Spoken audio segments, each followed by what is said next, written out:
बोलिए सतगुरुदेव की जय। कबरा तेरो घर कंदला में ई जग रहत भुलाना।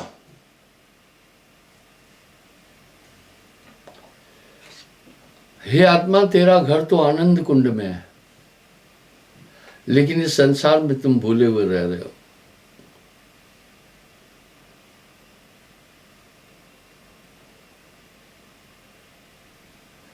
मन मत कर्म धरे सब देही नाद बिंद विस्तारा। पहली बात तो साहब यहां अपनी वाणी में ये कह रहे हैं, ये शरीर एक भ्रमांक और देह धरे का दंड है, भुगतत है सबको। ज्ञानी भुगतत ज्ञान से, मूर्ख भुगतत रोए। अनंत लूट अनहद लूट होत घट भीतर, घट का मरम न जाना। घट में कैसी लूट हो रही है? कोई भी मनुष्य अपनी तरफ से कुछ कर नहीं रहा है आत्मा, लेकिन जितना भी कार्य हो रहा है उसके पास जो सूक्ष्म तरंगे आ रही है, सब मन के द्वारा तरंग आ रही है। तभी साहब कह रहे, मन लेवे मन देवे, मन हंसे मन रोवे, मन जागे मन सोवे, मन का है ये सकल पसारा। मन को कोई देख न पाए, नाना नाच नचाए, बाजीगर का मांदरा ऐसा जीव मन साथ, नाना नाच नचाए के राखे अपने हाथ। बहुत बारीकी से साहब ने इस तथ्य को अपनी वाणी में रखा है।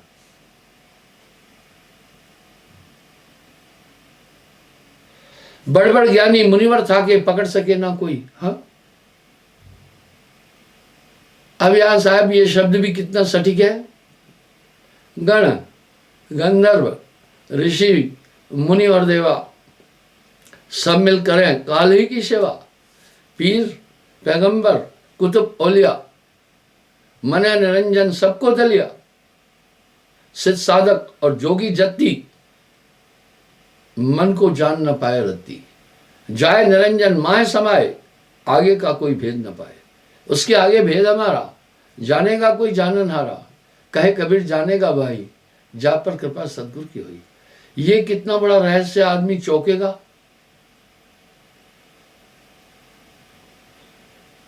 बड़ बड़ ज्ञानी मुनिवर था के पकड़ सके ना कोई, मन को कोई देख न पाए, नाना नाच नचाए।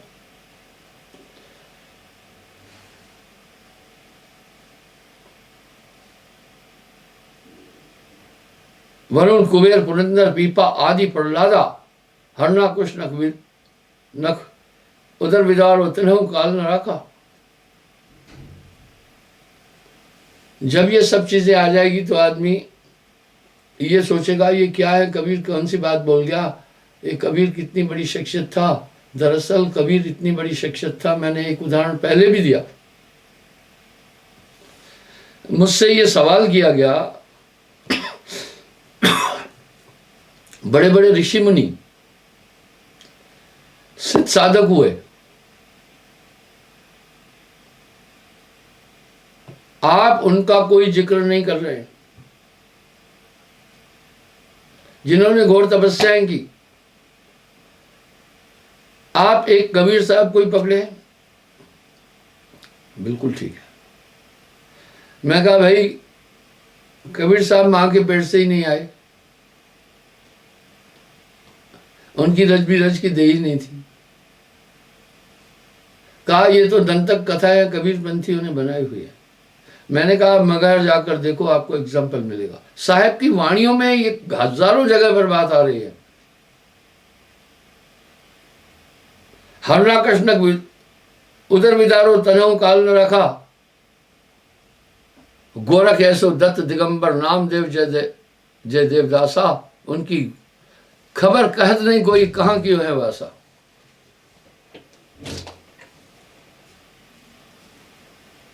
कह रहे उनकी खबर कोई बोल ही नहीं रहा है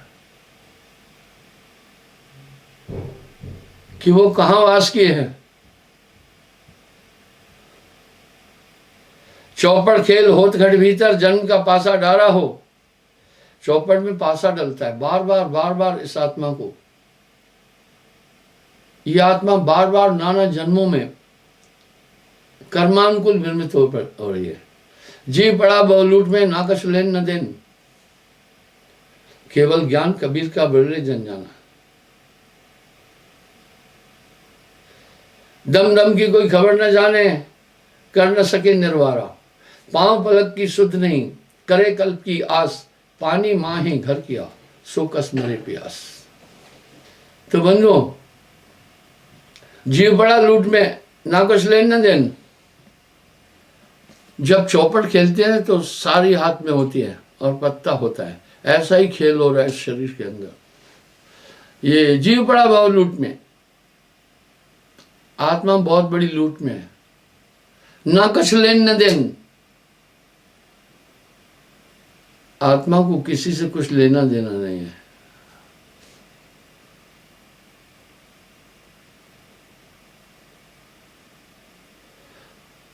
सकल अवतार जाके महिमंडल अनंत पर खड़ा कर तो जोरे। अद्भुत अगम अगाह रचो है ई सब शोभा तोरे। सकल कबीरा बोले वीरा अजम होशियारा। कहे कबीर गुरु सिकलीगर दर्पण हरदम कर पुकारा। बार बार गुरु यहाँ पर साहब गुरु के महात्म को बोल रहे हैं, बच्चियों एक उपाय,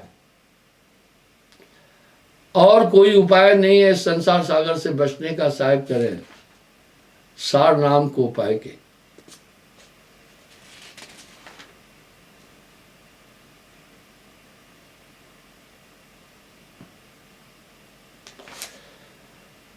कह रहे हैं बच्चियों एक उपाय, सार नाम को उपाय के। अब यहां समस्या क्या आई? समस्या ये हुई, अब साहब एक शब्द कह रहे हैं, वेद चारों नाही जानत सतपुरुष कहानियां। वेद का तब मूल क्या है? अकथ कथा बखानियां। वहां की खबर कोई ने बताया। वाणियों में शब्दों में कह रहे हैं, वहां घर की सुध कोई न बतावे, जयवा से हंसा आया है। हे हंसा तू अमर लोक का पड़ा काल बसाई। 5-25-3 का पिंजरा तामे तो है राखो भरमाई। अनादिकाल से ही आत्मदेव इस प्रकार जन्म मरण के क्रम से नहीं छूट रहा है, उसको बाहर नहीं निकलने दिया जा रहा है। एक बात बड़ी अच्छी है कि हम सब मोक्ष के आकांक्षी हैं, पर मोक्ष कैसे प्राप्त हो इसके बारे में हम मानव जागरूक नहीं। कोई कह रहा है दान पुण्य कर तेरी मुक्ति हो जाएगी, कोई कह रहा है भैया योग कर तेरी मुक्ति हो जाएगी, कोई कह रहा है तप कर तुम्हारी मुक्ति हो जाएगी, कोई कह रहा है संसार को त्याग कर तेरी मुक्ति हो जाएगी। ना, जो अंदर बैठा हुआ दुश्मन है बहुत बहुत शक्तिशाली है किसी भी तरह से, और इसने इतना जाल बिछाया हुआ है। हम कह भी रहे हैं सब माया जाल में फंसे हैं। कैसी जाल है? क्या ऐसी जाल है जो पक्षियों को पकड़ने के लिए बधिक फैलाता है? ये जाल रिश्ते नातों की है, ये जाल मन माया की है, ये जाल लोग कह भी रहे मन माया के बंधन में, आगे कुछ नहीं सोच रहे। यहीं पर तो साहब ने व्यथित होकर एक बात कही, कहे कबीर मैं किस किस को समझाऊं। सब जग अंधा, सबको लगलवा पिटवा का धंधा।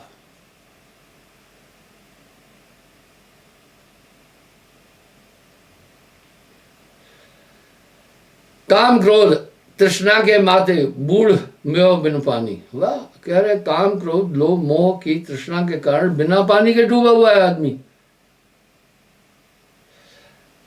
कितना बड़ा आश्चर्य है। अपने आत्म स्वरूप को ये जीव इस संसार में रहकर नहीं जान पा रहा है। हम कहने के लिए तो कह रहे हैं कि बंधे हैं माया से, कुछ तो जतन मुक्ति का कर ले, पर जो जतन किए जा रहे हैं वो सब दसों द्वार नरक भर बूढ़े। तू गंदी को बेड़ो, फूटे नैन हृदय ने सूझे मत एको नहीं जानी। काम क्रोध तृष्णा के माते बूढ़ में बिन पानी। वाह, काम क्रोध तृष्णा रूपी सागर में बिना पानी के अंदर डूबा हुआ है इंसान। लोगों को देखता हूं, कोई प्रतिशोध इससे बदला लूंगा तब तक मुझे शांति नहीं मिलेगी। कोई नाना संकल्प विकल्प में मनुष्य अपना जी रहा है। ये सब क्या हमारी आत्मा की वृत्ति है? कतई हमारी आत्मा इन सब चीज़ों से बहुत दूर है, लेकिन ये सब चीज़ें हम पर थोपी जा रही है।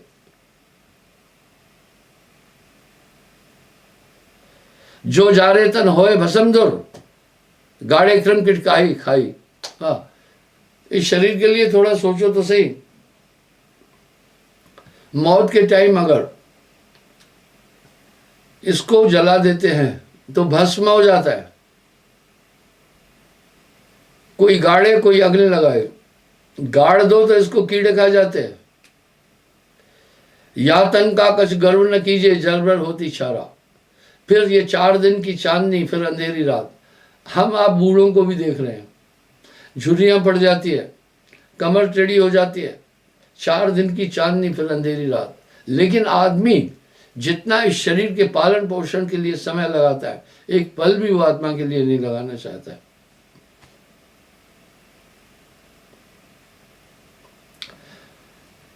सुकर स्वान काग का भोजन तन की यह है बड़ाई। वाह, 4 तरह से इस शरीर का संस्कार होता है। फुकंत, गड़ंत, बहंत, लुटंत। आपने अभी न्यूज में देखा होगा, इस महामारी के दौर में कुछ लोग संस्कार नहीं कर पा रहे थे, तो गंगा जी में उसको बहा रहे थे। कुत्ते, गिद्धें, पक्षी उन शरीर को नोच रहे थे। आखिरी ये तन खाक मिलेगा। वाह, अंतोगतवा, ये शरीर खाक में मिलेगा।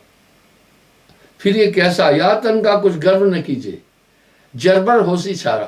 पर हर एक आदमी पूरा जीवन जो ये सुदुर्लभ तन प्राप्त हुआ है परम तत्व की प्राप्ति के लिए, उसका उपयोग क्या कर रहा है? कुछ उपयोग ही नहीं कर रहा है। वो कर क्या रहा है? सिर्फ इस शरीर का यही अगर लक्ष्य है तो ये महाअज्ञान है। बस ये सुदुर्लभ ताकतें परमात्मा ने आपकी आत्मा में, आपकी सुरती परम चेतन है, आप बहुत नजदीक है मोक्ष के, ये मोक्ष का द्वार है। तो साहब कह रहे हैं कुछ तो मुक्ति का जतन कर ले। चेत न देख मुग्ध नल बोरे, तुरंते काल न दूरी। बा जगत चबे ना काल का, कुछ मुख में कुछ गोद। गरीब लोग सुबह नाश्ते में चबेना लेते हैं। इसको अवधी भाषा में और पूर्वी भाषा में चबेना बोलते हैं। वो चबेना क्या होता है? या तो भूंजे हुए चने।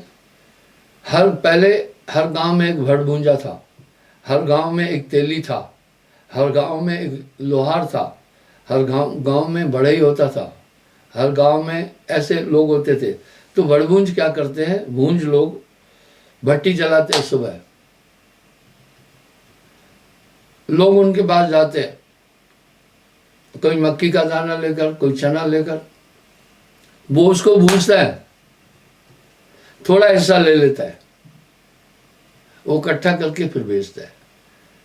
तो जो चबेना खाते हैं वो क्या करते हैं? गोद में रखते हैं या गमछे में रखते हैं, मुंह में वो चबाते हैं, और एक मुट्ठी में होते हैं। जो ये चब जाएंगे उनकी बारी आ जाएगी, और कुछ गोद में है वो भी जाएंगे। इस तरह जगत चबेना काल का, ये पूरी दुनिया को काल पुरुष खा रहा है, काल निगल रहा है, काल खड़ा सर ऊपरे, काल गए हैं किस, ना जाने कह मारसी, क्या घर क्या परदेश।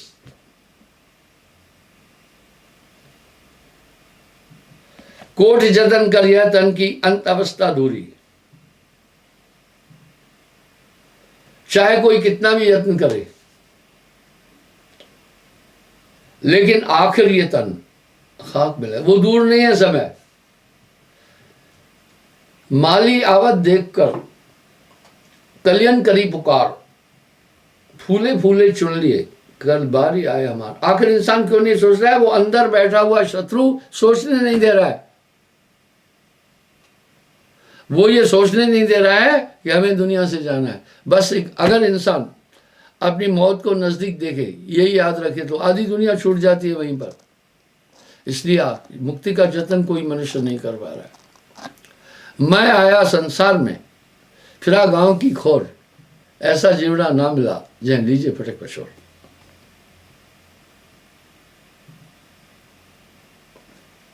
कोटिक जतन करो या तन की अंत अवस्था दूरी।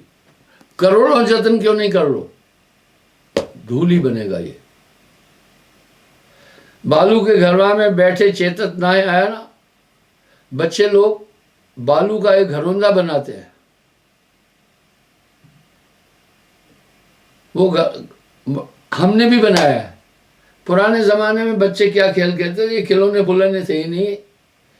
माँ एक पुराने कपड़े का बाल बना कर देती थी, उससे खेलते थे। गिल्ली डंडा एक थमा देते थे हाथ में, उससे खेलते थे। खो खो खेलते थे, कबड्डी खेलते थे। आज छोटे छोटे बच्चों को देखो चश्मा लगाए घूम रहे हैं। मैंने पहले अपनी आयु में कभी किसी बच्चे को चश्मा लगाते हुए नहीं देखा। अभी मैं सत्संग में जब लोगों को देखता हूं तो बहुत से बच्चे, बहुत से लोग, बहुत सी माताएं बहनें चश्मा पहने बैठी होती है। चश्मे का वो प्रतिबिंब आकर के मेरे पास भी आता है। अधिक मात्रा में लोग बैठते हैं। तो कहने का ये भाव है साहब का, जो बालू का घर बनाते थे, घर बन जाता था। वो कैसे बनता है? वाह, नदी किनारे जो छोटी थोड़ी भीगी हुई बालू होती थी, पैर अंदर रखते थे, पैर के ऊपर बालू चढ़ाकर थपथपाते थे, फिर पैर निकाल लेते थे, तो एक अंदर घर बन जाता था। लेकिन क्या होता था, थोड़ी देर में हवा लगती थी, उसका पानी सूख जाता था, घर गिर जाता था। तो साहब कह रहे ये बालू का घर है, ये क्षणभंगुर है। गाफिल तेरी है जिंदगी पानी का बुलबुला। पर इंसान इस शरीर के लिए क्या क्या यत्न करता है। कहे कबीर नाम भजे बिन बूढ़े बहुत सयाना। हाँ, कह रहे बहुत बड़े बुद्धिमान, बहुत बहुत बड़े बड़े ज्ञानी लोग भी डूब गए। जय खोजत कल्पो गए, घटाए माए सो मूर, बाड़ो घर गुमानते ताते पड़ गयो दूर। बस जिस परम सत्ता को खोजने में इंसान अपना पूरा जीवन व्यतीत करता है, वो आपसे कहीं दूर नहीं है। साहब तो कह रहे हैं मुझको कहाँ ढूंढे रे बंदे, मैं तो तेरे पास पे।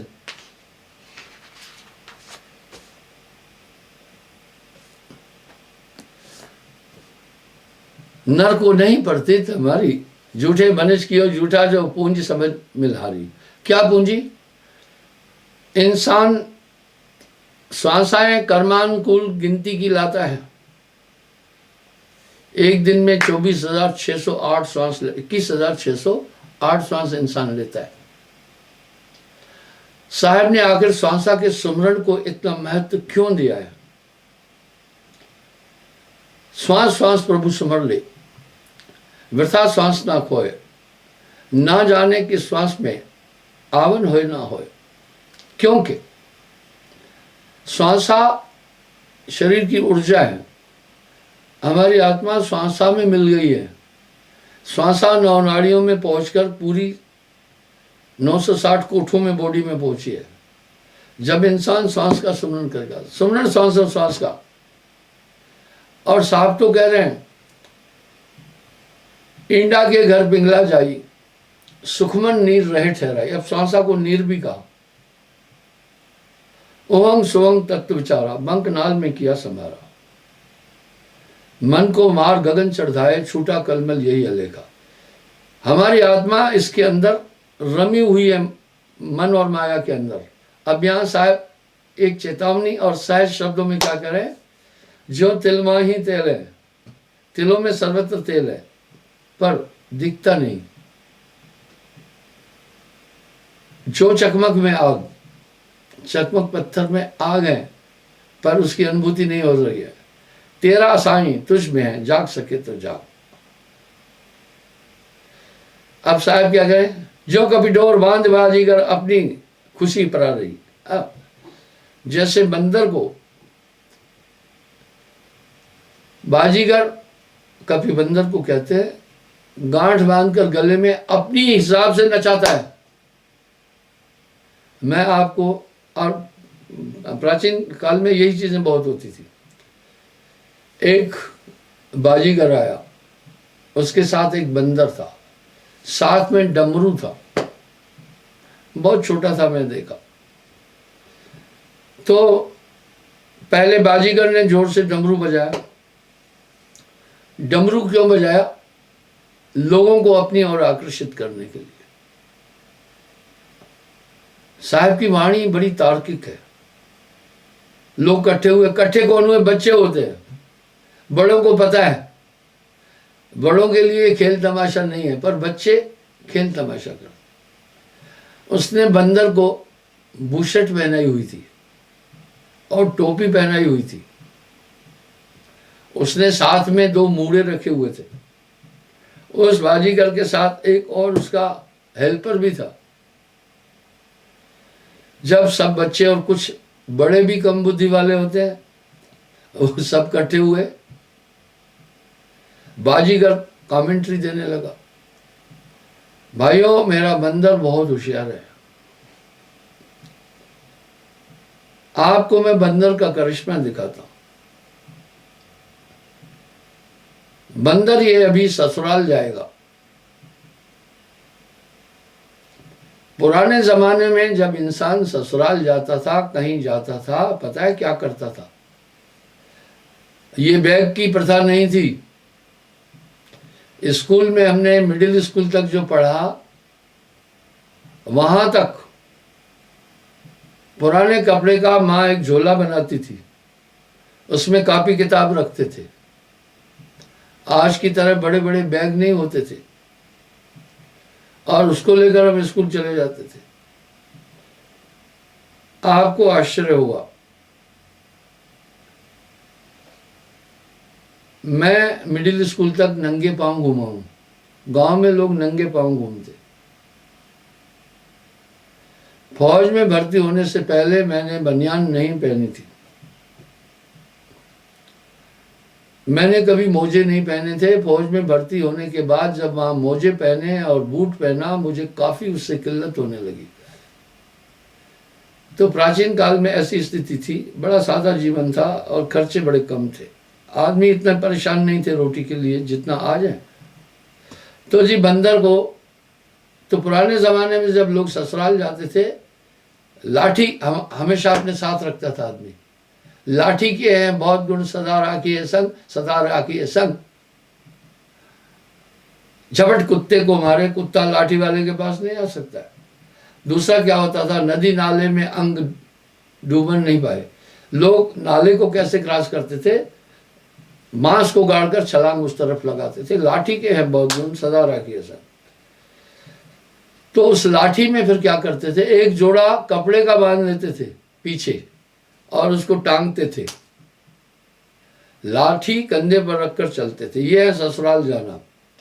अब वो बंदर को बता रहा था, ये बंदर अपना अभी ससुराल जाएगा। बंदर को लाठी दी और गठड़ी दी कपड़े की। बंदर का उस दिन मूड नहीं था काम करने का। कभी कभी आपका भी नहीं होता है। अभी बंदर को करना क्या था, वो लाठी और वो सूट कंधे पर रखकर आदमी की तरह 2 पांव पर चलना था। पर उस दिन बंदर का थोड़ा सा, या तो कई जगह ये खेल करके थका था या परेशान था, कुछ कारण था। जैसे बाजीगर ने उसको कहा, मूड़े पर बिठाया हुआ था बंदर को। सब बच्चे बंदर को देखकर खुश हो रहे थे, उनके लिए नई चीज थी। थोड़ी दूर पर एक और मूड़ा रखा था जिस पर उसने बैठना था कि ये ससुराल में पहुंच गया। अब बंदर को आदमी की तरह 2 पांव पर चल के जाना था। उसको सिखाया गया था, ट्रेंड था। लेकिन उस दिन बंदर बंदर की तरह गठड़ी अपनी बगल में रखकर, हाथ में डंडा लेकर बंदर की तरह गया। बाजीगर ने फिर वो रस्सी खींची। डोरी उसके हाथ में थी हमेशा। इस तरह इंसान की डोरी हमेशा निरंजन के हाथ में है। कभी बंदर को कहते हैं, जैसे नट मरकट को दुख दे नाना नाश नचान ले। बंदर ने, उसने वापस खींचा क्योंकि उसका खेल पूरा नहीं हुआ मदारी का। अब उसको इशारे में कहा चल के जाना है जैसे इंसान जाता है। बंदर दोबारा फिर वैसे ही किया। मदारी ने बहुत छड़ मारी, 3-4 बेचारा चीची चीची चीची करता रह गया। अंतोगत्वा उसने क्या किया, नचाते हुए भी सोटी और वो अपनी गठरी कंधे पर रखी, 2 कदम चला, लेकिन फिर बंदर की तरह जाकर बैठ गया। मदारी जान गया आज इसका मूड अलग है। उसने कहा चलो ठीक है। अब बोला ये ससुराल पहुंच गया है। उसने फिर क्या किया, बीड़ी जला कर दिया। पुराने जमाने में हुक्का बीड़ी तो एक अभिवादन का संसाधन था। बच्चा बीड़ी पीना कैसे सीखता था, बाप कहता था अरे बीड़ी जला क्या, बीड़ी ऐसे नहीं जलती। मैंने एक लड़के से पूछा यार तुम बीड़ी पीते हो, फौज की बात है, कितने टाइम से पीते हो? बोला मैं 6-7 साल की उम्र से बीड़ी पी रहा हूं। मैं कहा यार बीड़ी तुझे किसने सिखाई? बोला बापू ने। गाली देकर बाप को बोला बापू ने। मैंने बापू कैसे बीड़ी सिखाया? बोला वो मंजे पर बैठा रहता था, मुझे कहता था ए बीड़ी जला के ला, तो बीड़ी में ऐसे रखता था। अब क्या होता था, बीड़ी ऐसे जलेगी नहीं, जल जाती थी जैसे लकड़ी जलती है। वो कहता था थोड़ा अंगारे पर रखकर ऐसे खींच, तो मैं ऐसे खींचता था धीरे धीरे धीरे धीरे। पहले तो मुझे खांसी आने लगी, बाद में उसका अमल मुझे चढ़ गया, तो मैं बीड़ी पीने से किया। पहले लोग 90% बीड़ी पीते थे। अच्छा हुआ अभी smoking is a danger for woman body कह रहे हैं, ये स्वास्थ्य के लिए हानिकारक है, तो अभी कम लोग बीड़ी पी रहे। सार्वजनिक स्थानों पर बीड़ी पीना भी मना कर दिया। तो उसको बंदर को भी बीड़ी सुलगा कर दी। भाई ससुराल में पहुंचा, बीड़ी हुक्का पियो। उसने बीड़ी पकड़कर दे मारी जमीन में। नाराज था। नाराज क्यों था? मदारी ने मारा था। फिर उसको 2-4 चाबुक उसने रसीद किए। मेरे कहने का अभिप्राय क्या है, जो चाह रहा था बाजीगर बंदर से सब क्रियाएं करा रहा था। इस तरह इस आत्मा से सभी क्रियाएं कराई जाती हैं। जो चाहता है करा लेता है। चोरियां क्या, ठगी क्या, आप देख रहे हैं इंसान विविध प्रकार के जटिल कर्मों को कर रहा है, अनिष्टकारी कर्मों को कर रहा है, सोचने का चांस नहीं दे रहा है। अपने अंदर के विवेक ज्ञान विचार सबको ये दबा कर बैठा हुआ है। तेरा बैरी कोई नहीं, तेरा बैरी मन। इस प्रकार से साहब यहाँ क्या कह रहे हैं, जस नट मरकट को दुख देगी, नाना नाश नशावन ली। भाइयों बहनों, आपका शत्रु और कोई भी नहीं है, आपका शत्रु मन है। तेरा बैरी कोई नहीं, तेरा बैरी मन। अब साहब क्या कह रहे हैं मन के लिए? मन के लिए साहब ने कभी नहीं कहा कि अच्छा मन लोभी मन लालची, मन चंचल मन चोर, मन के मते ने चल तू भाई, पलक पलक मन और। हाँ, दुनिया में आपने देखा होगा ये अस्थिर चीज है। कभी कभी कोई किसी को कहता है तुम ही मेरा जीवन हो, तुम्हारे बिना नहीं रह सकते। ये सिर्फ बातें हैं, ये सिर्फ बातें हैं। जिनको आप अपना बहुत प्रेम मानते हैं, मन जब उचाट होता है तो उसकी शक्ल देखना नहीं पसंद करता है। पलक पलक मन और। मन अस्थिर चीज है, मन बड़ी बेकार चीज है, मन बड़ा नेगेटिव है। जीव के संग मन काल को वासा, अज्ञानी नर गए विश्वासा। इस तरह से ये बहुत नेगेटिव चीजें है। इससे सब चीजें उत्पन्न हो जाती है, काम क्रोध लोभ मोह अहंकार। जितनी नेगेटिव चीजें इंसान के साथ है, आई कहाँ से? आत्मा जब निर्मल है इसमें तो काम क्रोध लोभ मोह से परे है। विचारक लोग थोड़ा विचार कर तो लेते हैं कि हमें संसार सागर से पार होना है, पर रास्ता अटपटा पकड़ लेते हैं। क्योंकि कुछ लोग अपने स्वार्थ के लिए ऐसा रास्ता बताया जिनमें उनके स्वार्थ निहित है। यहाँ साहब कह रहे हैं पार लगन को हर कोई चाहे, बिन सदगुरु कोई था न पाए। नाना पंथ जगत ने निज निज गुण गावे, सबका सार बताकर गुरु मार्ग लाए। आगे कह रहे यह पेड़ उत्पत्ति प्रलय का विषया सवे विकारी। ये शरीर जो है ये नाशवान है, इसके अंदर सभी विकार भरे पड़े हैं। ये तन विष की बेलरी, वह विषय से पैदा हुआ। नारी पुरुष जब धुंध मचाया, तासे बनी नर की काया। अब साहब क्या कह रहे हैं, नारी पुरुष जब द्वंद्व एक झगड़ा, एक मारपीट, एक वो उसको कहते हैं। भाई क्या द्वंद्व मचा रखी है। अब साहब क्या कह रहे हैं, नारी पुरुष जब द्वंद्व मचाया, तासे बनी नर की काया। यानी जब मनुष्य विषय विकार रतिक्रिया करता है तो दोनों द्वंद्व सी मचा देते हैं, अस्थिर होते हैं। उससे ये विषय से काया बनी है, इसमें भरा ही विषय है, सभी दिशाओं से गंदगी गंदगी भरी पड़ी है। ये तन विष की बेलरी, गुर अमृत की खान, शीश दिए जो गुर मिले तो भी सस्ता जान। जैसे स्वान अपावन राजी, त्यों लागे संसारी। साहब ने बड़ा अटपट कह दिया। अपावन उल्टी से निकले हुए पदार्थ को कहते हैं। जैसे नर, साहब कह,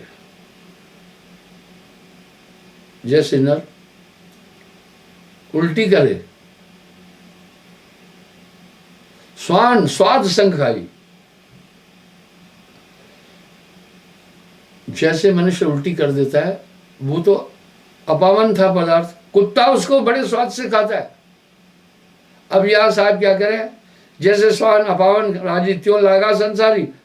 ये आदमी भी वैसे ही कर रहा है पूरा, क्या क्या नहीं खा रहा है ये मनुष्य। कांगो दक्षिण अफ्रीका में हमारी रेजिमेंट वहां रही है शांति स्थापना करने के लिए। वहां की दशा बहुत दयनीय है। बच्चे वो लाइट पर आने वाले कीड़े खा लेते हैं।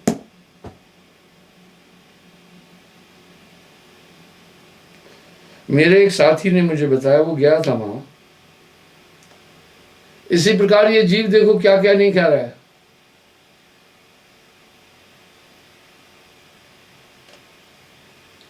कह कबीर अद्भुत ज्ञान, जो माने बात हमारी। कह रहे ये बड़ा अद्भुत ज्ञान है जो मैं कह रहा हूं, मेरी इस बात को मानो। अजय ले छुड़ा काल से, यहां क्या कह रहे हैं, आज ही काल से छुड़ा लूंगा जो करे सुरत संभारी। साहब ने सुरत योग को महात्म दिया, जो कुछ है वो सुरत है। बस ये लगी हुई है संसार के पदार्थों में, इसी से मन ही सुख और दुख उत्पन्न करता है। जब ये आत्मा सुख दुख से परे, तो ये सब बीमारियां आई कहां से। थोड़ा सा एकांत में बैठकर सोचना,